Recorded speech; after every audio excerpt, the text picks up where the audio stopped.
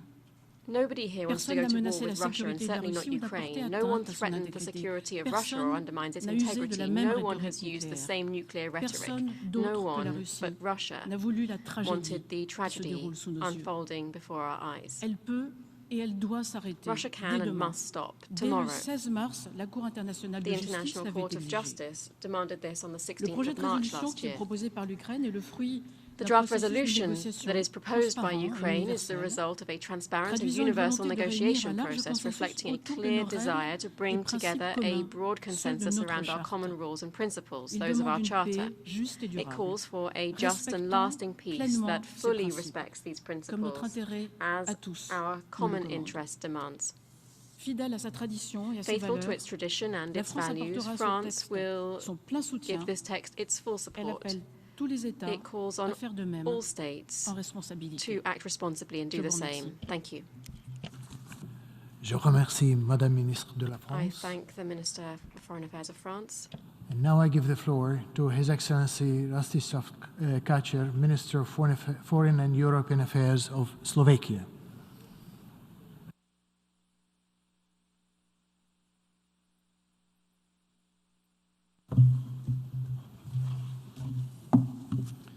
Dear Mr. President, ladies and gentlemen, fellow ministers.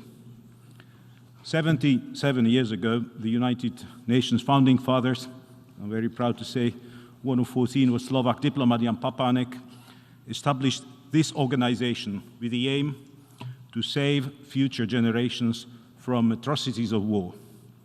Their vision was simple and straightforward: to build a world in which every human being lives in peace, in prosperity, while promoting friendly relations and cooperation among nations. Today, we must admit that this noble mission is facing a severe challenge. Effective multilateralism is falling apart, with one member state is blatantly violating fundamental principles and values of this organization. The state upon which the UN Charter bestowed the privilege of guarding these very principles through the provision of a permanent seat in the Security Council, the Russian Federation. Mr. President, ladies and gentlemen, we strongly condemn the ongoing, unprovoked and unjustified military aggression of the Russian Federation against Ukraine in violation of all fundamental values and principles of the UN Charter and international law. We reiterate our call for an immediate cessation of Russian military activities in Ukraine and demand an unconditional withdrawal of all Russian troops from the whole territory of Ukraine. In this regard, we would like to echo the words of the Secretary General, who previously said, "Enough is enough." Yet it seems the Russian Federation obviously does not understand this appeal. On the contrary, it goes on with its misleading rhetoric, propaganda, and the distortion of facts on the ground, promoting some kind of alternative reality.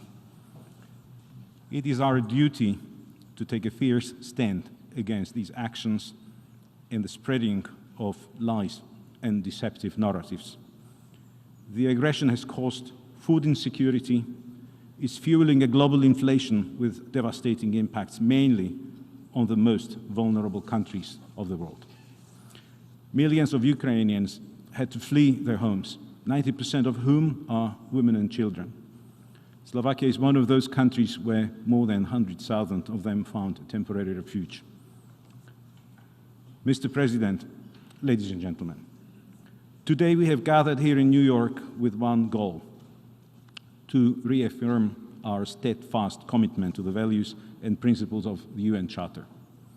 Russia's ignorant attempt at redrawing internationally recognized borders as a sovereign country presents a grave threat not only to Europe. Let us be clear, this is not about Ukraine only, whose very existence is questioned today by one member state. Tomorrow, sovereignty, territorial integrity, and independence of any country might be at stake. This is about effective multilateralism, which is under a severe threat. We cannot afford to let it go, to let it vanish. We need it for today and for future generations. We have all duty to protect the rule-based world.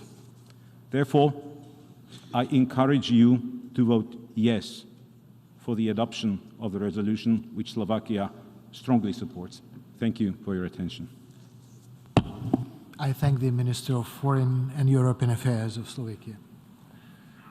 Now I give the floor to His Excellency Gordan Grlić-Radman, Minister for Foreign and European Affairs of Croatia.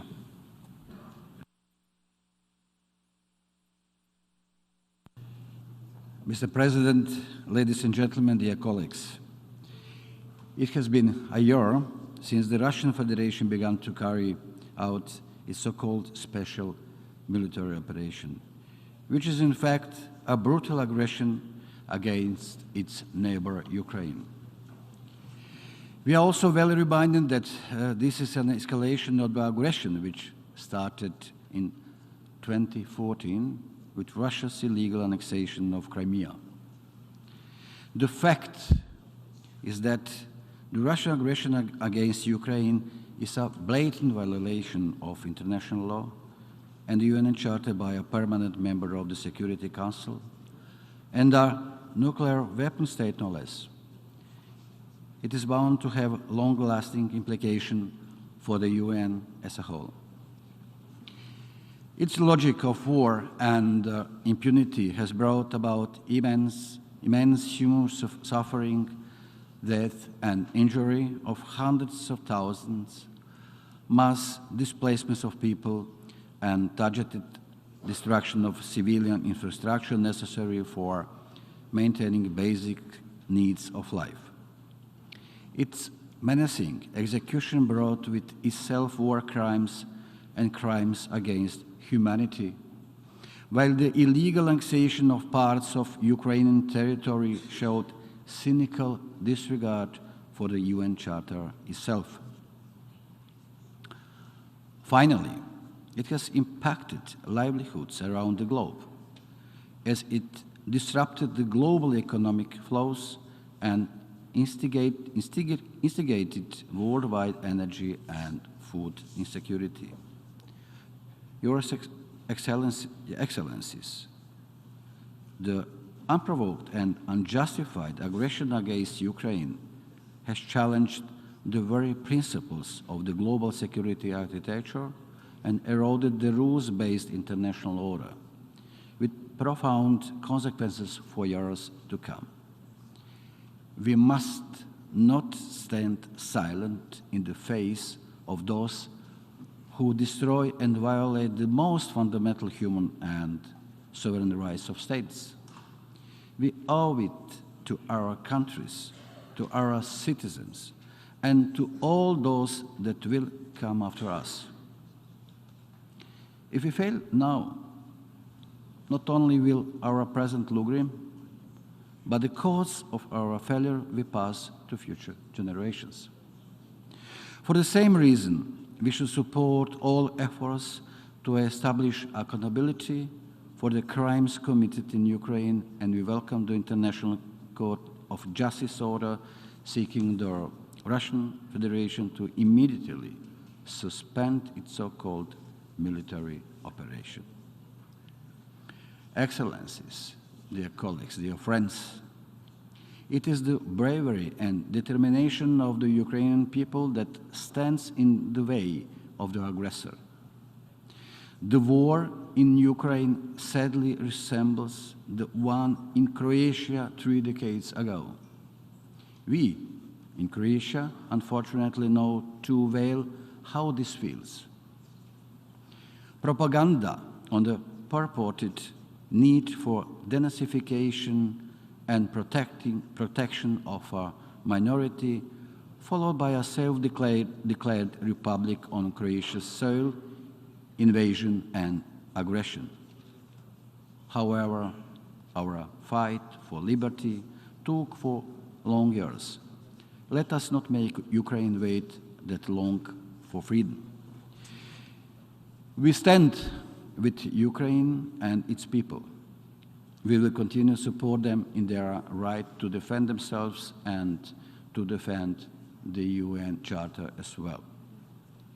The global community also stands with Ukraine, as evidenced by the continuing support of the vast majority of UN member states for General Assembly resolutions calling for an end of the Russian aggression. By standing with Ukraine, we are standing in defense of the pillars of our system and demonstrating our resolve to protect the UN Charter. The resolution we are debating today is a further demonstration of that resolve. Croatia stands firm in supporting the territorial integrity, independence, and sovereignty of Ukraine within its internationally recognized borders, knowing that a comprehensive, just, and lasting peace can only be founded upon these very principles. I thank you. I thank the Minister for Foreign and European Affairs of Croatia. Now I give the floor to His Excellency Zbigniew Rau, Minister for Foreign Affairs of Poland.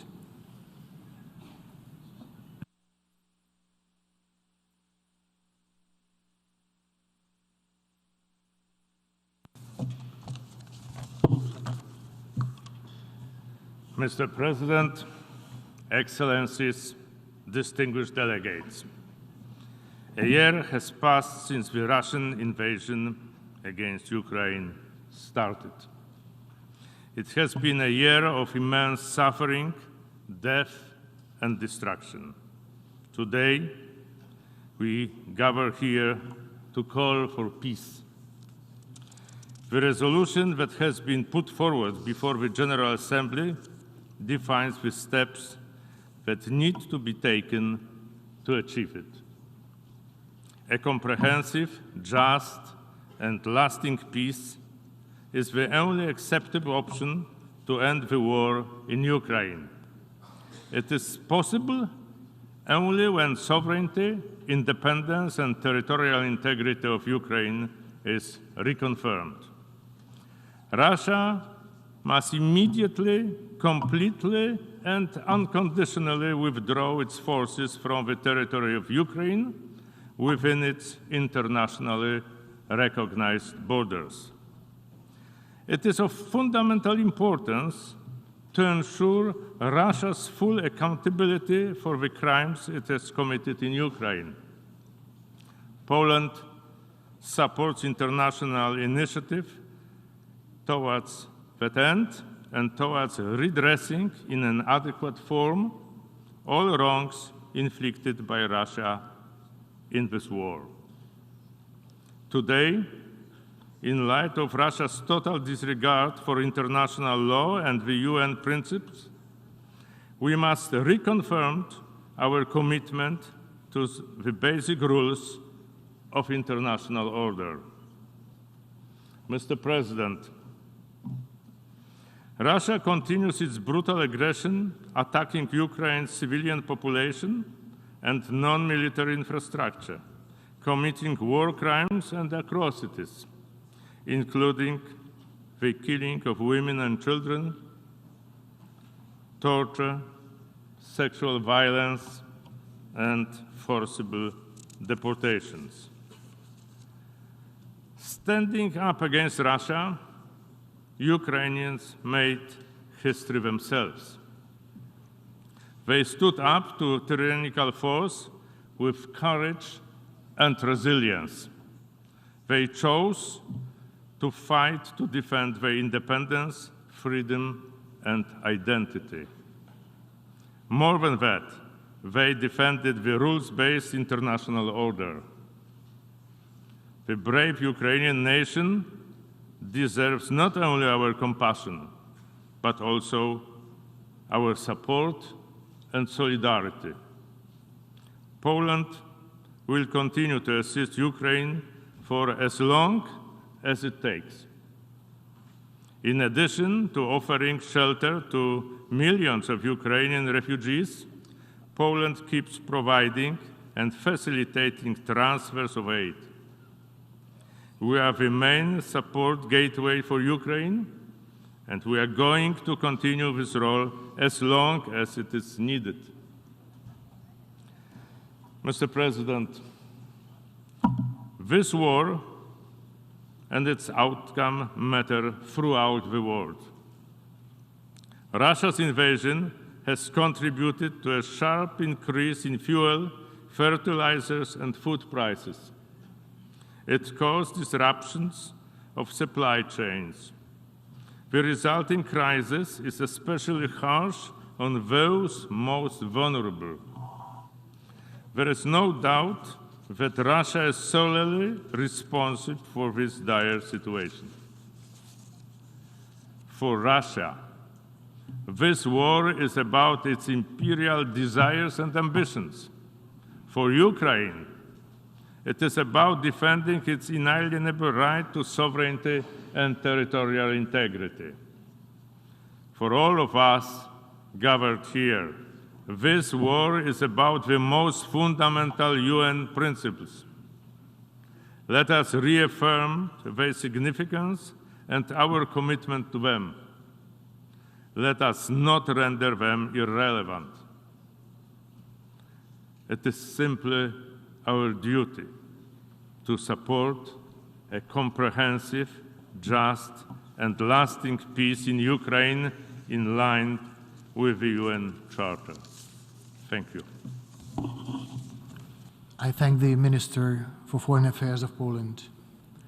Now I give the floor to His Excellency Yoshimasa Hayashi, Minister for Foreign Affairs of Japan.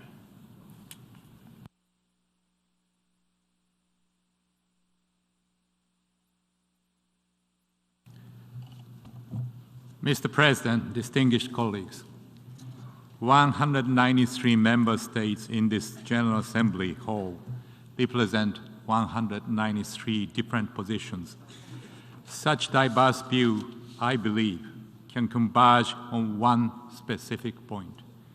We all want peace in Ukraine, or at least the overwhelming majority of us want peace in Ukraine. This draft resolution is about peace. However, peace must be based on principles. Hostilities must stop now, but this would not necessarily produce a comprehensive, just, and lasting peace. Imagine yourself. What if a permanent member of the Security Council launched an aggression against your homeland, grabbed your territory, and then ceased hostilities, calling for peace? I would call it an unjust peace. It would be a victory for the aggressor if such actions were tolerated. It would set a terrible precedent for the rest of the planet. The world would revert to the jungle, where brute force and coercion would prevail. Mr. President, distinguished colleagues, peace must be based on the principles of the United Nations Charter. That is why Japan supports this draft resolution entitled Principles of the Charter of the United Nations, underlying a comprehensive, just, and lasting peace in Ukraine. I urge my fellow colleagues gathered here today to vote in favor of it. Russia must, first and foremost, withdraw its troops immediately and unconditionally from Ukraine. The General Assembly has demanded it, as has the Secretary General and the International Court of Justice. Unfortunately, Russia seemingly cannot care about the General Assembly resolutions and the ICJ orders as if they were just pieces of waste paper. In addition, abusing the veto power is not enough for Russia. It also abuses its status as a nuclear weapon state with its irresponsible rhetoric. Russia's nuclear threats, let alone any use of its nuclear weapons, shall never be tolerated. Russia should be held accountable for all of its acts in an appropriate manner. Other member states should also refrain from supporting the aggression either directly or indirectly. In this regard, the proposed amendments by Belarus are an attempt to distract the attention of the member states from the fact that the Russian aggression is in violation of the very principles of the United Nations Charter. I urge fellow colleagues to vote against the amendments. Mr. President, distinguished colleagues, my heart breaks for the dire humanitarian situation of the people of Ukraine. Japan will continue to provide support for them, along with fellow members of the international community. At the same time, we must not forget that many other people around the world are suffering as well. Natural disasters, conflicts, violence, terrorism, food and energy crisis, climate change, infection diseases, the list goes on and on. We need an integrated and tailored approach to deal with these issues, and that is what the United Nations excels at. However, the UN is now being tested. It has been damaged. We need to restore trust in this organization. We need to unite ourselves again. We need to strengthen the entire organization to grapple with today's ever more complex and interlinked challenges. This will entail not only reform of the Security Council, but also enhanced laws for the General Assembly, the Secretary General, the Economic and Social Council, the Peace-Building Commission, and other bodies of the United Nations. Mr. President, distinguished colleagues, next year, we should not meet here to mark the second anniversary of this senseless war of aggression. Instead, we should work towards peace guided by the rule of law. Let us meet here for the 2024 Summit of the Future and make it a summit of peace. Let us mark 2024 as a year of a strengthened United Nations. I thank you. I thank the Minister of Foreign Affairs of Japan. Now I give the floor to Her Excellency Hajj Al Habib, Minister for Foreign Affairs, European Affairs and Foreign Trade, and the Federal Cultural Institutions of Belgium.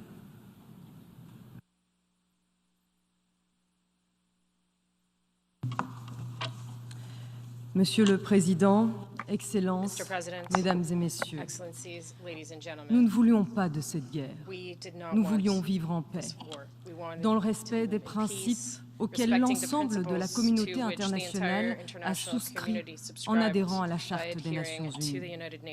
Nous nous sommes engagés tous ici présents, à travers l'article 2, à respecter l'intégrité territoriale, les frontières internationalement reconnues, à régler nos différends de façon pacifique.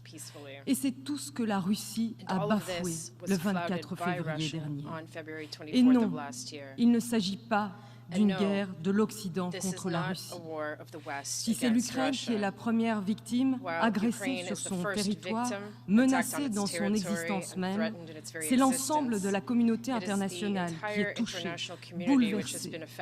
Car cette agression met à mal l'ordre international, la sécurité alimentaire, financière et énergétique. Elle sème le doute, augmente le risque nucléaire et impacte l'environnement. Un an après l'agression russe de l'Ukraine, le monde se trouve appauvri et la sécurité globale menacée. Mais nous sommes là, nombreux à avoir fait le déplacement jusqu'à New York pour demander une paix juste et durable. Et nous espérons de tous nos vœux que cette résolution nous rassemblera plus fort encore demain. Parce que nous ne voulons pas d'un monde incertain, où l'insécurité, le danger, la menace deviennent la règle. Parce que nous voulons avoir confiance en l'avenir. Parce qu'ensemble, nous sommes capables du meilleur, même dans des conditions difficiles. Grâce aux efforts des agences de l'ONU et du secrétaire général, l'initiative de la mer Noire a permis l'envoi de denrées vitales alimentaires à des pays indirectement affectés par ce conflit.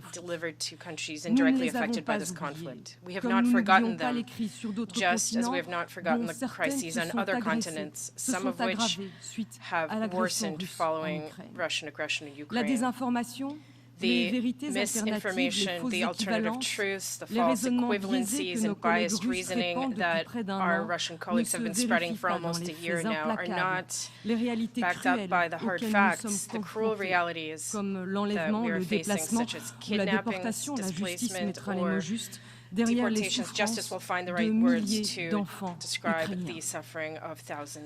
Boutcha, Irpin, Mariupol. Ces villes sont à jamais marquées par l'horreur. Depuis un an, nous sommes témoins des violations incessantes par la Russie du droit international humanitaire et des droits humains. Ces crimes ne peuvent rester impunis. La Belgique réitère son soutien aux enquêtes menées par le procureur de la Cour pénale internationale. Nous plaidons avec force pour un monde où la norme et l'état de droit l'emportent sur la loi du plus fort. C'est dans cet état d'esprit qu'il nous faut définir les principes d'une paix globale, juste et durable. La Belgique soutient pleinement le projet de résolution qui nous a été soumis et qui a été élaboré de façon inclusive et transparente. C'est un moment de vérité. It is a moment of truth that is bringing us together today to tell the truth. Belgium joins the large number of those who call for the immediate, complete, and unconditional withdrawal of all the military forces of the Russian Federation from Ukrainian territory and for a return to the internationally recognized borders of Ukraine. D'ici à l'avènement de la paix, la Belgique soutiendra l'Ukraine tant qu'il le faudra pour conserver tout son sens à l'idée de sécurité collective au cœur de la Charte des Nations Unies, au cœur de la paix. Je vous remercie. Je remercie la ministre de la Belgique. Distinguished Minister of Belgium.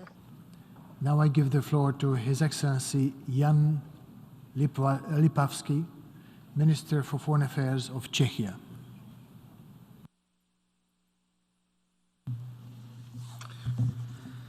Mr. President, we are meeting 1 year since the start of Russia's brutal war against Ukraine to yet again resolutely defend the UN Charter and promote international peace and security in line with the Uniting for Peace resolution.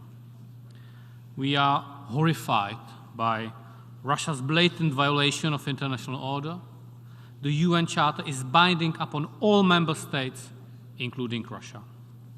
Russia must immediately, completely, and unconditionally withdraw its forces and military equipment from the entire territory of Ukraine within its internationally recognized border. Czechia stands with Ukraine and remains committed to supporting Ukraine's wish for a just peace in line with the UN Charter. Russia's aggression is causing unspeakable suffering in Ukraine and beyond. It has sent a shockwave into the world food and commodity markets and is threatening to drive 50 million people on the edge of famine across Africa and other continents. We support the Black Sea Grain Initiative and the UN efforts to achieve its further extension in March 2023. We cherish UN actions which address wider consequences of the Russia-inflicted war, including global food security. We commend the Secretary General for his relentless efforts to stop Russia's aggression and restore respect for the UN Charter. We appreciate the peace formula presented by President Zelensky. Let me be clear, Russia's malicious ambitions goes far beyond Ukraine. It wants to change the international order.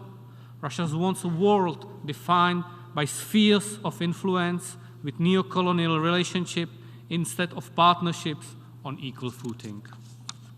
Our region, Central Europe, has had its own tragic experience with Russia's aggressive imperial policy. For the sake of restoring international peace and security, it is essential to say no to Russia's imperialistic scheme. All of us should be aware that any country can be the next Russia's victim. The future of the international order is being determined now. Ukraine is not only defending itself and its principle and its people, it is also defending the fundamental principles of the UN Charter. Efforts to legitimize the use of force for achieving geopolitical goals and normalize practices such as food supplies blackmail or nuclear sub-rattling must be decisively rejected. Russia's massive airstrikes, deliberately conducted in densely populated areas, are destroying civilian infrastructure and innocent lives. The findings of the UN Commission of inquiry are shocking, documenting sexual violence and torture used as Russia's tactics of war. We are gravely concerned about the continued attacks of the Russian armed forces around Ukraine nuclear sites and the illegal seizure of Zaporozhye nuclear power plant. Full accountability for war crimes and all other crimes in connection with Russia's war must be ensured, including accountability for the crime of aggression. Letting the leadership responsible for the crime of aggression go unpunished would mean giving up on the fight against impunity and fueling aggression. I'm a strong proponent of creating a special tribunal for the crime of aggression against Ukraine, even though it is a complex task. I strongly believe that there should also be a UN involvement to ensure maximum legitimacy and support. The humanitarian toll of the war is heartbreaking. Russia's barbaric full-scale war brings back horrors of the Second World War. Entire towns and villages have been damaged and destroyed. Critical civilian infrastructure deliberately destroyed. In the middle of this savage winter, people are trying to escape from Russian bombs and survive in temporary shelters. The war has forced over 8 million Ukrainians to flee abroad. In the spirit of solidarity, Czechia has opened its doors. Almost 500,000 of them have been granted temporary protection in my country, most of them women and children. We remain the country hosting the highest number of Ukrainian refugees per capita, even though it brings some challenges for the state and our citizens, especially at a time of economic and energy crisis. Our country and people have demonstrated an unprecedented wave of solidarity. We have also provided humanitarian assistance to Ukraine through in-kind and material support so that people affected by the war in freezing temperatures have access to healthcare, drinking water, electricity, and heating. Here, I would like to stress that our assistance to Ukraine does not affect our humanitarian aid nor budget when helping other countries in need. Mr. President, my country strongly supports the draft resolution put to our consideration.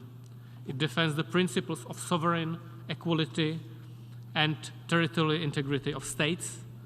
I would like to appeal to all those who might be tempted today to take a neutral stance and to those who believe that it is not their war. If we don't act now, we are accepting a new international order based on use of brutal force, based on colonialism. Thank you very much. I thank the Minister of Foreign Affairs of Czechia. Now I offer the floor to His Excellency Gabrielius Landsbergis, Minister for Foreign Affairs of Lithuania.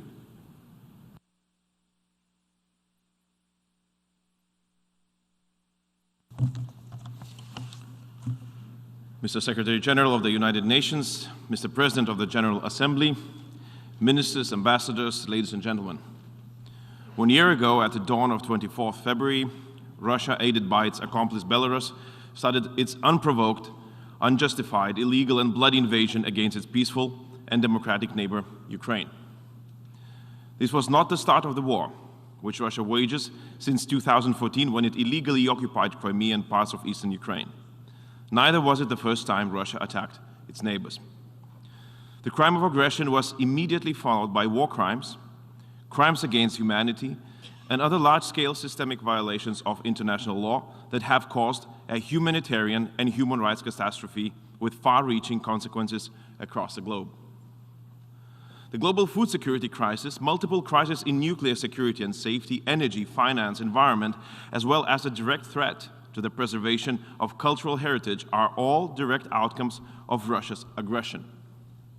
We are appalled by the harrowing evidence of atrocities amounting to genocide committed by the Russian armed forces and Kremlin-backed mercenaries. Wide-scale destruction of cities and critical infrastructure, mass civilian casualties, forcible transfers of Ukrainians to Russia, abductions, and illegal adoption of Ukrainian children, abuse of prisoners of war, torture, sexual violence, all bear witness to the moral abyss into which the aggressor has fallen. These brutal atrocities are a clear expression of Russia's total disregard for the core UN Charter principles of sovereignty, territorial integrity, international human rights, and international humanitarian law. Over the past year, Ukraine and its people have shown remarkable courage and resilience in defending not just their own country, but the whole rules-based international order. We applaud Ukraine's heroic defensive effort that succeeded in stopping the advancement of invading forces and destroying the myth of Russia's military invincibility. The United Nations has demonstrated significant solidarity as the overwhelming majority of its membership condemned Russia's aggression as a blatant violation of the UN Charter, and in resolution after resolution demanded for its unconditional withdrawal. This assembly also stripped Russia of its seat on the UN Human Rights Council, declared state annexation referendums illegal, and took important first steps towards the international mechanism for Russia's reparations to Ukraine. The efforts of the UN Secretary General were instrumental in sending much-needed Ukrainian grain to those in need, and UN established independent International Commission of Inquiry now investigates Russia's war crimes in Ukraine. The international community also came up with much-needed aid. Lithuania is proud to be among the first to provide military assistance, grant protection to tens of thousands of Ukrainians, and give humanitarian relief. The whole Lithuanian nation is behind this effort, with private citizens and businesses welcoming Ukrainians to their own homes and donating over 40 million euros to support Ukrainian armed forces, from basic needs to combat drones and multifunctional radar stations. However, none of that is sufficient to stop Russia's war. While Russia engages in blame games and accusations, its real objective is to create spheres of influence, instability, and domination, spheres that hark back to colonial times, which this organization was so determined to leave behind forever. Russia continues its aggression because we allow it to act with impunity. As the UN Security Council remains effectively paralyzed by Russia's abuse of its veto, the role and responsibility of the UN General Assembly becomes ever more important. We, the member states, should rise up to the challenge by supporting President Zelensky's peace formula that firmly rests on the principles of the UN Charter and the rules-based international order. First and foremost, we must demand full withdrawal and expulsion of the invading forces from all occupied territories of Ukraine, and should not shy away from supporting Ukraine's decisive military action. Second, we must seek full accountability of the perpetrators. In this regard, we welcome the efforts by the International Criminal Court, regional bodies, and individual states to prosecute those responsible for war crimes, crimes against humanity, and the crime of genocide in Ukraine. At the same time, since International Criminal Court will not have the jurisdiction over the crime of aggression, we call on this Assembly to mandate an establishment of the Special Tribunal to prosecute the crime of aggression and provide the tribunal with international legitimacy and cross-regional support. Third, we should explore all means to ensure that Russian assets are used to compensate for all material and moral damages caused by the aggression. We welcome the first steps this Assembly has taken towards allowing the victims of Russia's crimes to exercise their right to reparation. Mr. President, dear colleagues, with today's draft resolution that Lithuania is co-sponsoring, we aim to support and encourage all efforts for a comprehensive, just, and lasting peace in line with the United Nations Charter. It is essential that United Nations membership remains together with Ukraine and stands up against aggression and speaks out in defense of sovereignty and territorial integrity. At the end of the day, that is the only way we can defend the relevance of the United Nations Charter and this organization. I thank the Minister of Foreign Affairs of Lithuania. Now I give the floor to His Excellency Bujar Osmani, Minister for Foreign Affairs of North Macedonia.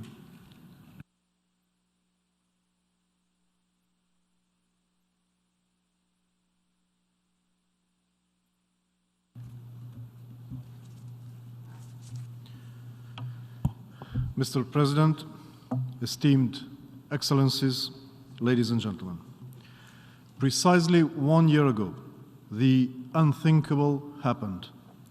War of aggression in Europe in the 21st century after decades of carefully and skillfully crafted international order based on rules and principles. This very organization was created, and I quote, to save succeeding generations from the scourge of war, unquote.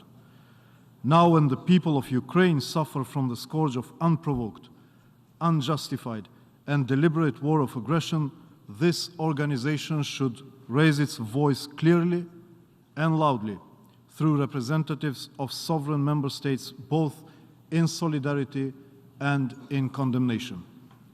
In solidarity because today it is Ukraine, tomorrow it could be any of our states who rely on the norms and principles of international law and consider the Charter of the United Nations as the undisputable guarantee for their independence, sovereignty, and territorial integrity.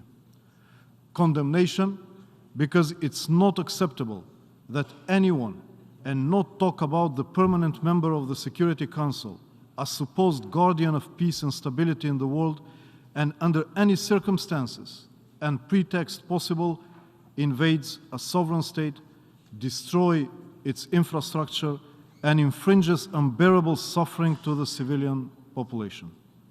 We cannot allow or admit the territorial conquest and changes of borders by war, neither ridiculously staged referenda on thus occupied territories.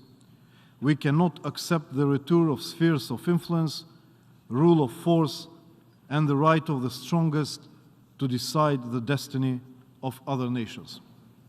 My country, North Macedonia, voiced this principled position from the first day of aggression. For us, it is not and has never been a question about simply taking a side between the two belligerents, because it is not what really happens. It's the Russian Federation, by violating the UN Charter, that deliberately chooses the wrong side of the history.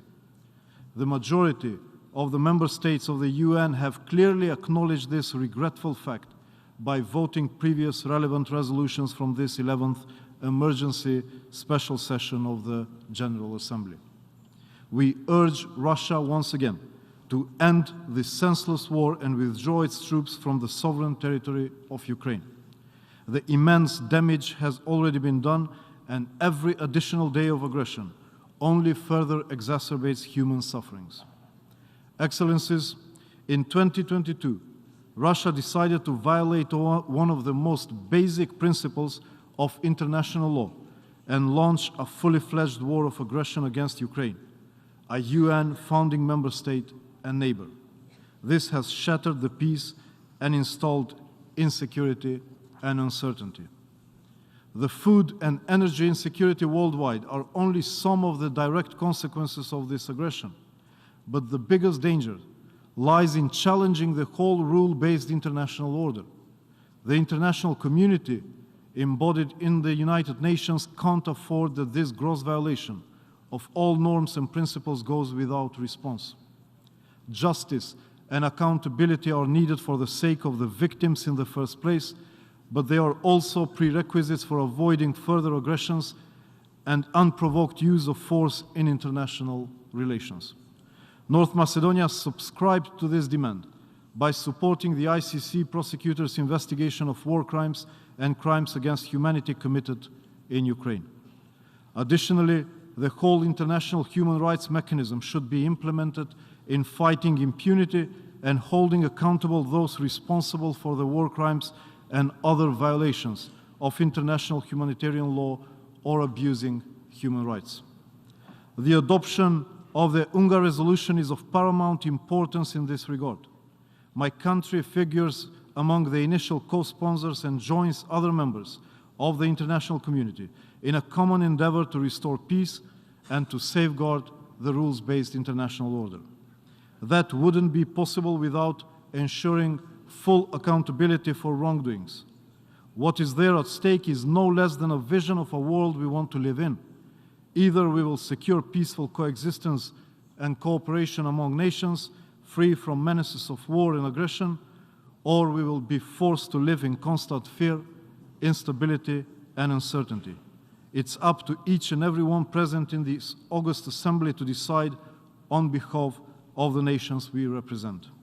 Excellencies, ladies and gentlemen, as of 1st of January this year, North Macedonia assumed the chairpersonship of the OSCE, the largest regional security organization in the world.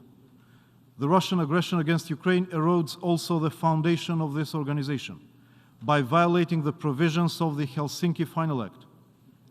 I visited Ukraine in my first trip abroad in capacity of the OSCE chair. In Borodyanka, near Kyiv, I saw the devastating consequences of war. I visited the replaced civilians in the camp nearby, and while talking to them, I asked myself, what did these innocent civilians, most of them elderly people or children, do wrong to deserve this destiny? And more, what we as international community could do more than humanitarian assistance to alleviate these unsupportable human sufferings. At the end of the day, as the motto of our chairpersonship with the OSCE says, it's about people. What is the sense of our political actions, nationally and internationally, if we stay idle in front of human sufferings caused not by natural disasters, but by deliberate war of aggression? Accountability today is a more moral imperative, as it is the most effective means to avoid this happening again, in another place, to another sovereign state, to another people. At one point, the war will end, the infrastructure will be restored, the houses rebuilt. But the victims of this senseless aggression deserve more. They deserve justice. And humanity deserves a more solid and anchored base for avoiding the wars of aggression in the future. Accountability is not an objective per se, but it is, in my sincere view, the indispensable tool to secure peace, stability, and security worldwide, and to really save succeeding generations from the scourge of war. I thank the President of the General Assembly for convening this session, and I thank all of you for your attention. I thank the Minister for Foreign Affairs of North Macedonia. I now offer the floor to His Excellency Wopke Hoekstra, Minister of Foreign Affairs of the Netherlands.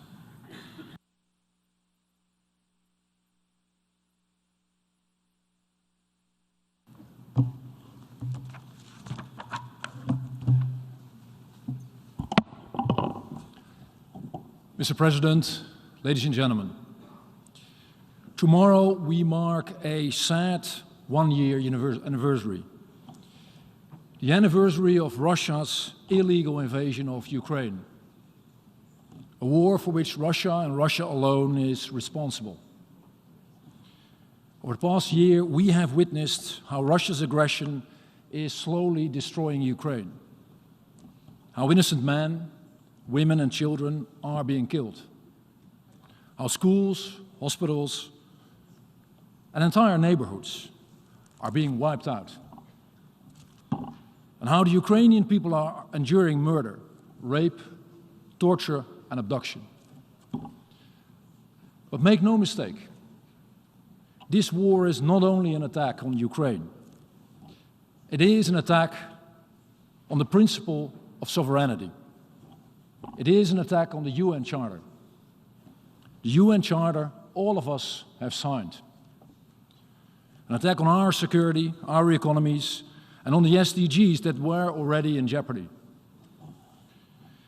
It is an attack on all we stand for, despite all of our differences.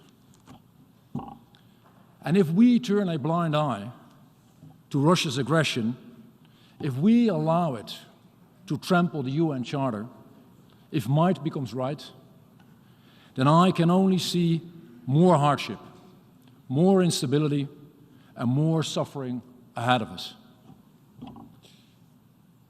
Ladies and gentlemen, the only way forward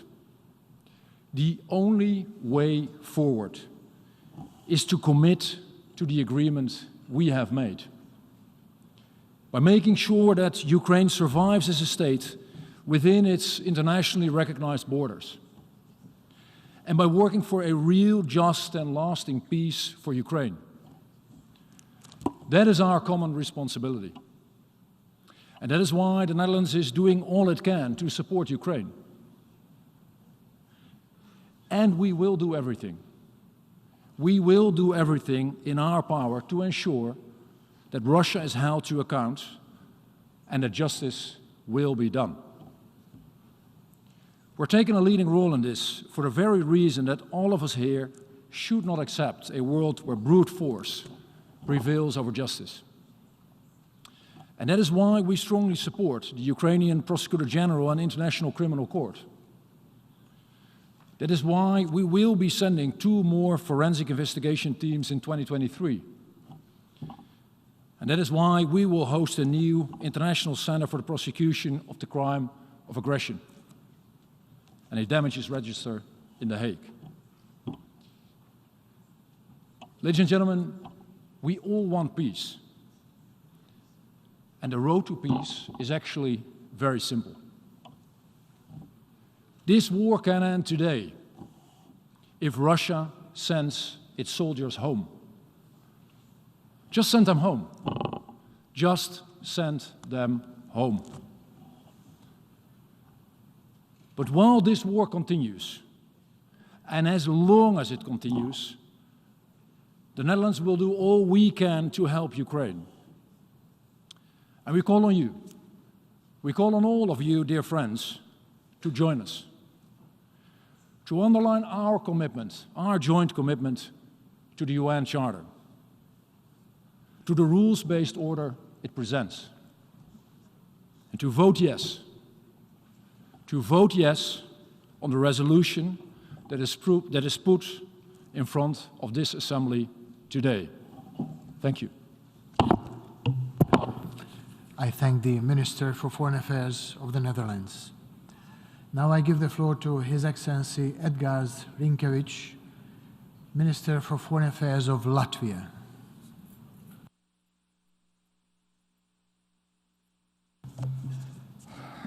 Mr. President, a year ago, Russia started its brutal invasion against Ukraine. Latvia stands together with Ukraine against this senseless war. Latvia stands for justice. Latvia stands for just peace. We condemn in the strongest possible terms Russia's unprovoked large-scale aggression against Ukraine enabled by Belarus. Russia's actions are driven by its imperial and colonial ambitions. They undermine the rules-based international order rooted in the United Nations Charter. We are witnessing blatant disregard for the international law. As a nuclear power, Russia continues to use irresponsible nuclear rhetoric. Only this week, Russia suspended its participation in the New START Treaty. A permanent member of the United Nations Security Council attempts to change borders of another sovereign country by the use of military force. Permanent members of the Security Council have a particular responsibility to maintain international peace and security. Every sovereign country has a right to choose its own foreign policy course. It applies to Ukraine as well as to any other country. Ukraine has a right to defend itself against foreign aggression. Ukraine fights for its survival, its right to exist.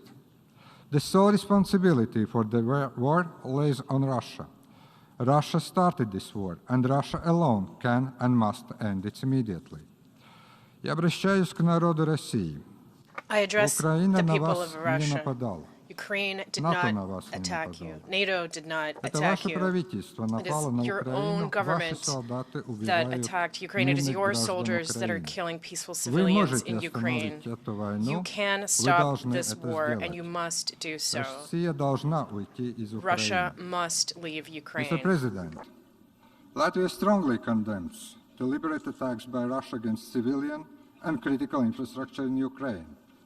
Residential areas, schools, kindergartens, hospitals, and critical energy infrastructure are destroyed by Russian bombings. Innocent civilians, including children, are killed. More than 17 million people have been forced to leave their homes or flee their country. The international community must continue to provide all necessary support to Ukraine, including military and humanitarian. Latvia's assistance to Ukraine has significantly exceeded 1% of our GDP. The provided support will set the pace for further reconstruction process in Ukraine. Latvia has engaged in the reconstruction of Chernihiv region. Horrific crimes in Ukraine remind of the bitter experience of Latvian people during the Soviet occupation. We condemn the illegal deportation of Ukrainian civilians to Russia and forced illegal adoption of Ukrainian children. We condemn the forced passportization and conscription to the Russian armed forces of the Ukrainian citizens. Russia must stop violating international humanitarian law and human rights. Crimes committed by Russia cannot and will not go unpunished. We commend efforts of the International Criminal Court to investigate atrocity crimes and to serve justice for victims.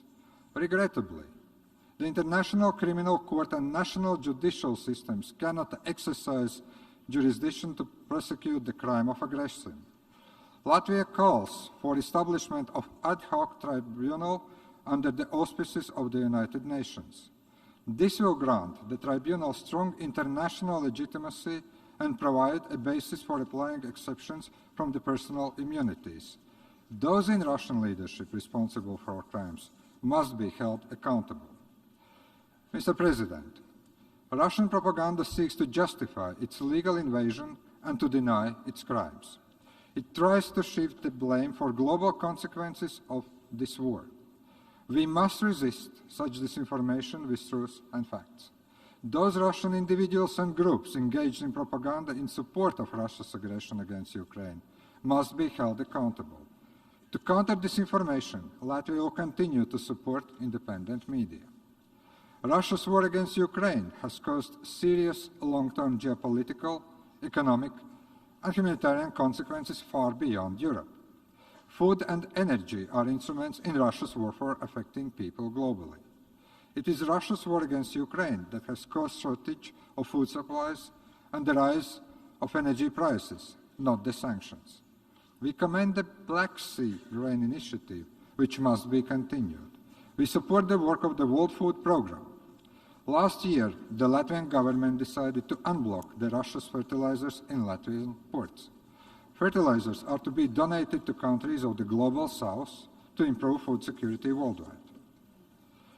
Mr. President, we welcome President Zelensky's 10-point peace formula and strongly support his vision for peace that rests on the principles of the United Nations Charter. Russia must withdraw its forces from the entire territory of Ukraine. I call on all members of the United Nations to support the principles of sovereignty and territorial integrity. I urge member states to vote in favor of the resolution for just and lasting peace in Ukraine. May this year mark a victory over tyranny, cruelty, and sufferings. Thank you very much.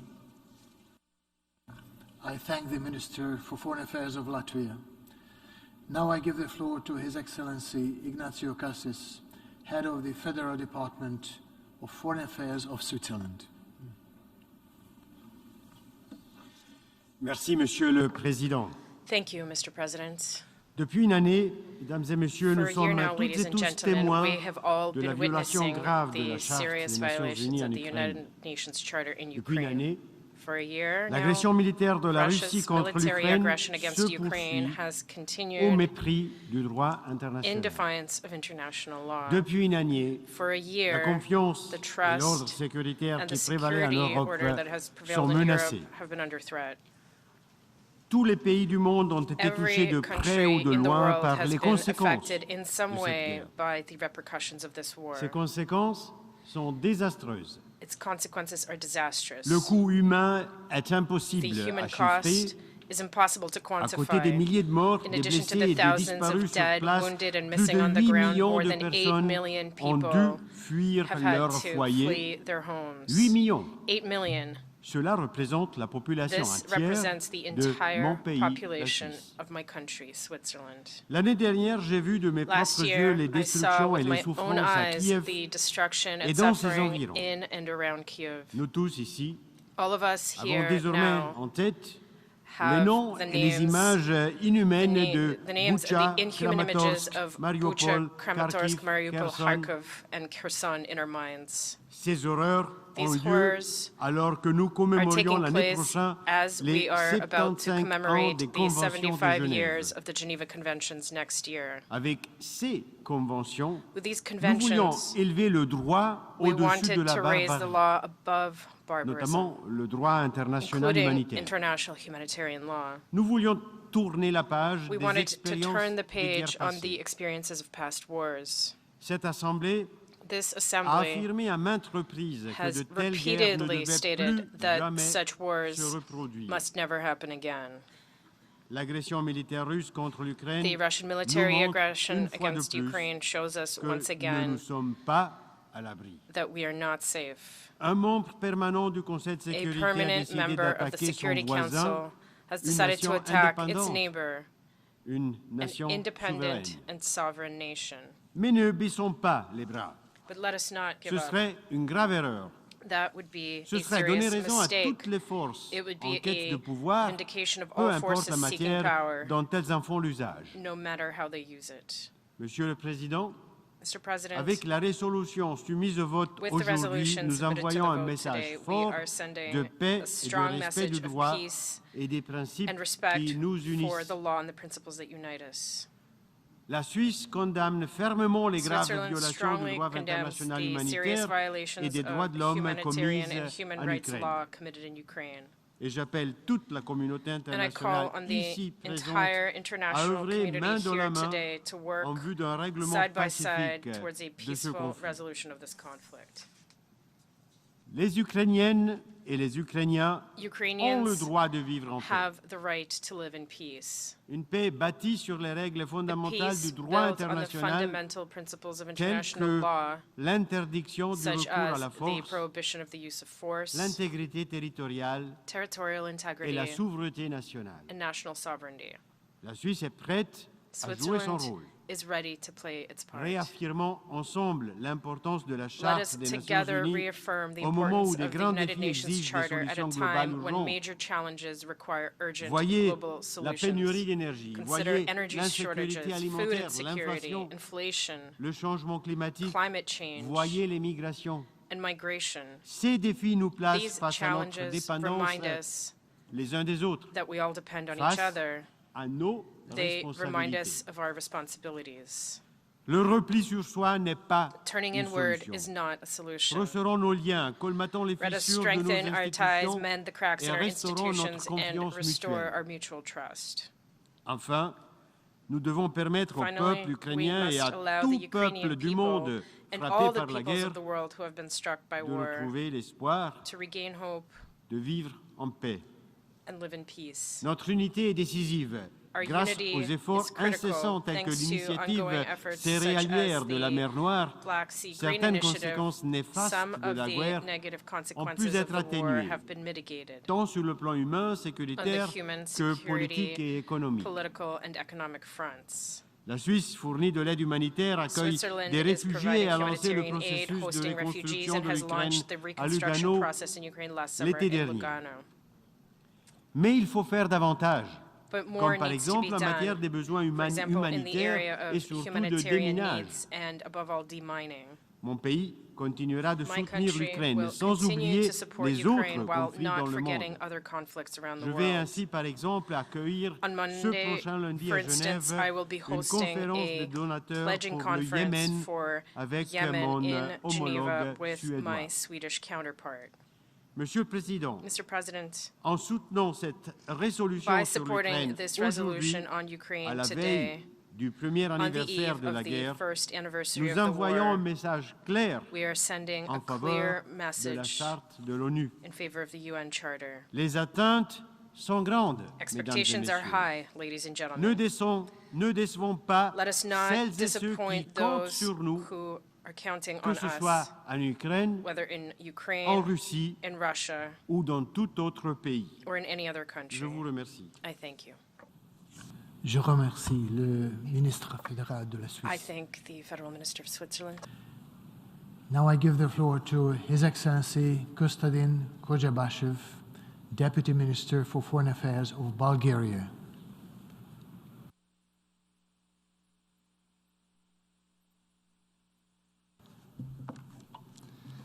Mr. President of the General Assembly, Mr. Secretary General, Excellencies, ladies and gentlemen.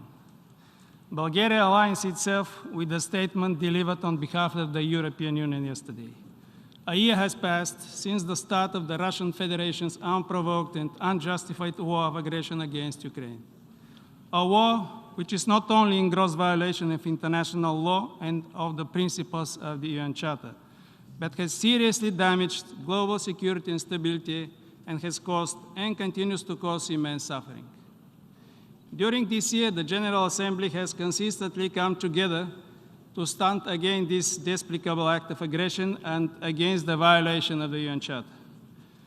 Together, we need to continue to fiercely defend the principles of the UN Charter, international law, and the rules-based order because they are our only guarantee for peace. I reiterate once again Bulgaria's unwavering support for the sovereignty, independence, unity, and territorial integrity of Ukraine within its internationally recognized borders, including within its territorial waters. We stand with Ukraine and we will not recognize Russia's attempted annexation and illegal referenda. We demand that the Russian Federation immediately cease its military actions and unconditionally withdraw all its forces and military equipment from the entire territory of Ukraine. Mr. President, Russia's war of aggression has resulted in thousands of casualties and injured, massive displacement of civilians, catastrophic destruction of critical civilian infrastructure. Bulgaria is deeply concerned with the continued worsening humanitarian situation. We call for respect of international humanitarian law and unimpeded humanitarian access. Bulgaria, as all other EU member states, has kept and will continue to keep its borders open to everyone fleeing the war in Ukraine without any discrimination. We will continue to provide humanitarian assistance on the ground via different humanitarian actors, including OCHA, UNICEF, and ICRC. The global food crisis that the world faces today, initially triggered by climate changes, conflicts, the pandemic consequences, has been very significantly aggravated by Russia's war of aggression against Ukraine. Bulgaria will do its part to mitigate the most immediate consequences of this crisis and will continue to work for finding long-term solutions. We welcome the Black Sea Grain Initiative and the leadership of the Secretary General in restoring the grain exports from Ukraine's Black Sea ports, while acknowledging that the situation remains very critical and the need for humanitarian assistance to a number of countries in the global south persists. We call for the renewal of the Black Sea Grain Initiative in March and for its unimpeded implementation. Mr. President, the Russian Federation bears full responsibility for its aggression and all the destruction and loss of life, and it must and will be held accountable in accordance with international law. Only through ensuring justice for all victims will stand a chance to prevent such crimes in the near future. Excellencies, today the General Assembly bears a historic responsibility to stand for the principles of the UN Charter, to stand for peace and for international rules-based order. Bulgaria is proud to have co-sponsored draft resolution principles of the Charter of the United Nations underlying a comprehensive, just and lasting peace in Ukraine as it stands for peace. Its purpose is to help bring this conflict to an end and to reaffirm our collective support for the international principles upon which a comprehensive, just, and lasting peace must be based. I urge all of you to vote in favor of the draft resolution in front of us. I would like to thank the Ukrainian people for their extraordinary courage and resilience. And finally, I reiterate once again Bulgaria's unwavering support for the efforts of Ukraine to achieve a lasting peace in line with the United Nations Charter and the international law. Thank you for your attention. I thank the Deputy Minister for Foreign Affairs of Bulgaria. And now I give the floor to His Excellency Peter Burke, Minister of State for European Affairs and Defence of Ireland.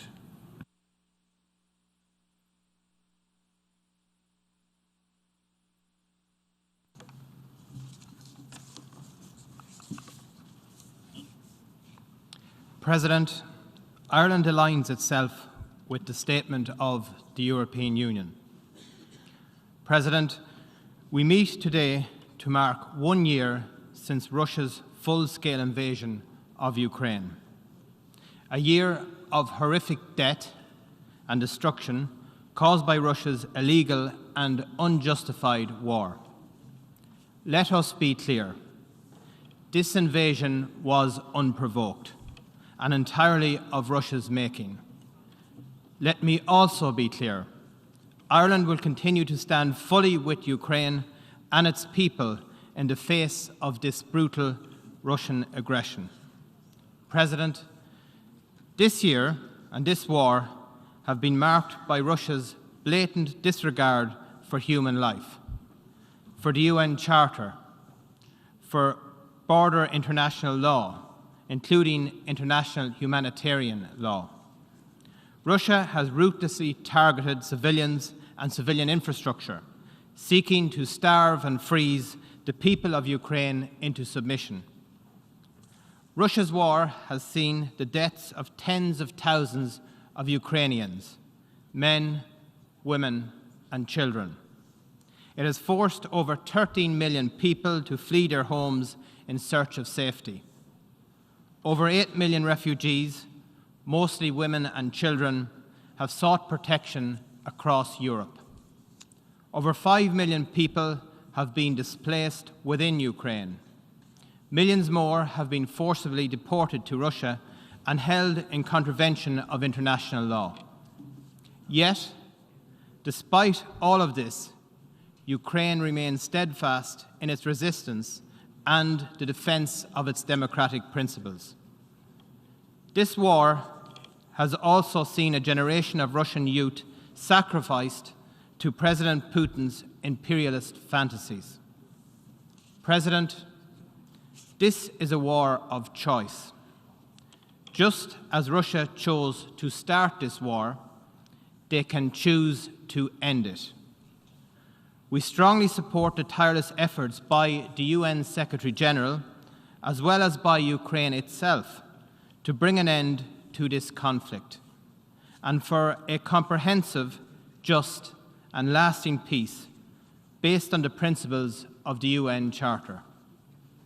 President, the effects of Russia's war are being felt across the world. Russia's actions have seen the world's most vulnerable people suffer from increased food and economic insecurity with the rising cost of energy and commodities. Ireland and the European Union are responding to the global effects of Russia's senseless war, including through the EU solidarity lanes and the Team Europe response to global food insecurity. We will continue to stand with the people of Ukraine and the most vulnerable around the world. We support the Black Sea Grain Initiative, which must be continued to allow life-saving grain to reach those who need it. President, this is a war that has seen reckless Russian attacks on nuclear facilities in Ukraine. A year of threats by Russia to use nuclear weapons on those that might come to Ukraine's aid. It is regrettable and worrying in this regard that Russia has now chosen to suspend its participation with the US under the New START treaty. President, Ireland remains fully committed to the sovereignty, independence, unity, and territorial integrity of Ukraine within its internationally recognized borders. Those borders have not changed, and Russia's use of force will not change them. Ireland calls on the Russian Federation to immediately cease hostilities and unconditionally withdraw from the entire territory of Ukraine. We call on the Russian Federation to refrain from further threats or the use of force of any kind, including nuclear weapons, against Ukraine or any other member state, which could have serious implications beyond the region. Russia's actions are not just a threat to Ukraine. They are a threat to the entirety of the UN membership.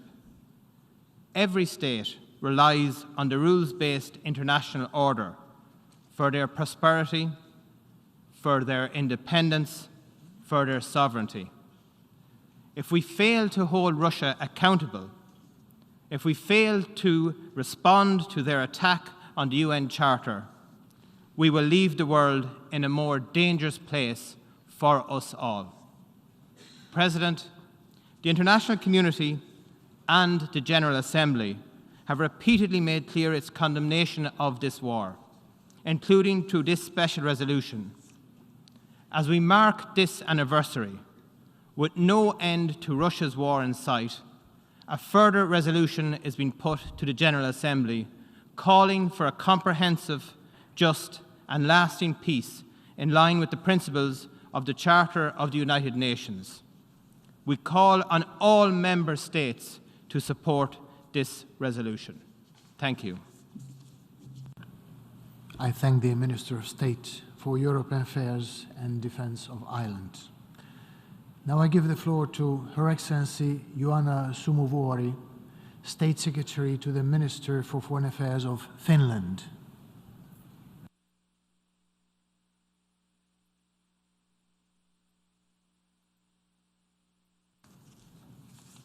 Mr. President, Your Excellencies, ladies and gentlemen.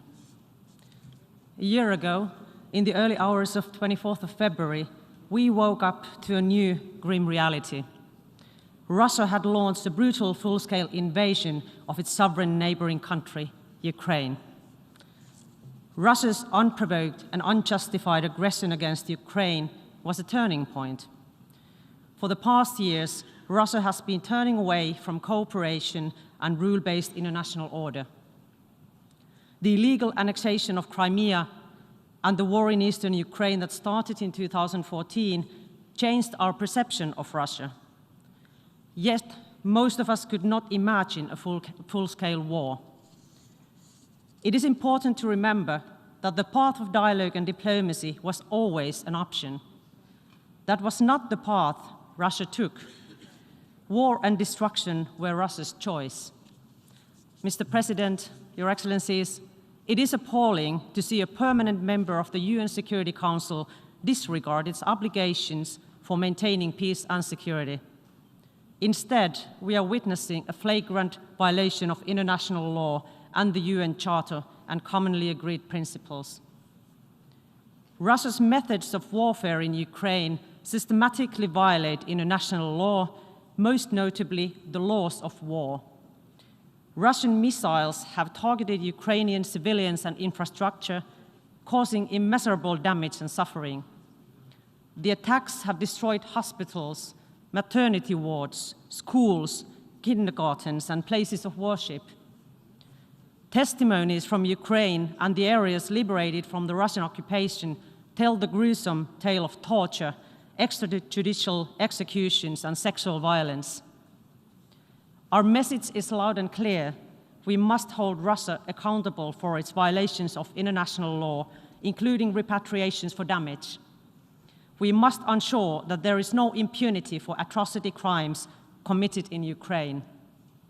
It is not only morally imperative, but it's our right and our duty to do so. Mr. President, Russia's war of aggression against Ukraine has serious consequences and causes human suffering, not only in Ukraine, but also globally. Finland continues to provide political, defense, humanitarian, and financial assistance to Ukraine and its people. Global ramifications of the war include food and energy crisis, and Finland continues to support global community to alleviate negative consequences of Russia's actions. We also support the implementation of the Black Sea Grain Agreement. Mr. President, today the General Assembly is going to decide on a resolution on principles of comprehensive, lasting and just peace in Ukraine. The resolution is about Ukraine, but it's also about all of us. Wouldn't your country expect support from the United Nations, from all of us, if your country would be invaded and part of it annexed by a neighbor? Wouldn't you be disappointed if you did not get support from others? I also want to underline that according to the UN Charter, if a member state of the UN is attacked, it has an inherent right of self-defense, both individually and supported by other member states. Wouldn't your country seek support in such distress? Mr. President, Your Excellencies, Finland's support for Ukraine and its people remains firm. We also support President Zelensky's peace initiative and its implementation. To achieve comprehensive, lasting and just peace, Russia must immediately end its brutal and illegal invasion to Ukraine. We call on Russia to respect the independence and territorial integrity of Ukraine, to stop missile strikes on Ukrainian cities and withdraw its forces from the territory of Ukraine. It is our duty as the General Assembly to vote for the resolution before us and against the amendments proposed by Belarus. We need to show our strong support for Ukraine, its sovereignty and territorial integrity. Support for peace and the very principles of the UN Charter must be achieved in this room today. When UN Charter rule-based international order comes under attack, we must defend it together. Thank you very much. I thank the State Secretary to the Minister of Foreign Affairs of Finland. Now I give the floor to the distinguished representative of Colombia.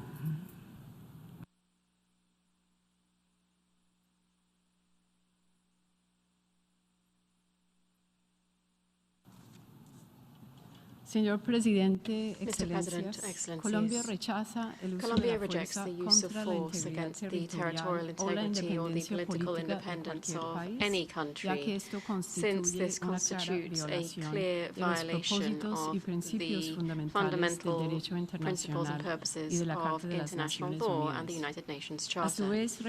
Likewise, we reject any unprovoked aggression by one state against another. This only entails adverse consequences for the civilian population, particularly women, children, and other vulnerable groups. These consequences include the loss of life, material damage, a shortage of food and energy, and rising poverty. Mr. President, in line with our total peace policy outside our national borders, the Colombian government calls on the parties to seek a negotiated, peaceful and lasting settlement to the conflict in Ukraine, and we stand with the victims claimed by this conflict. Thank you very much. I thank the distinguished representative of Colombia. And now I offer the floor to the distinguished representative of Uruguay.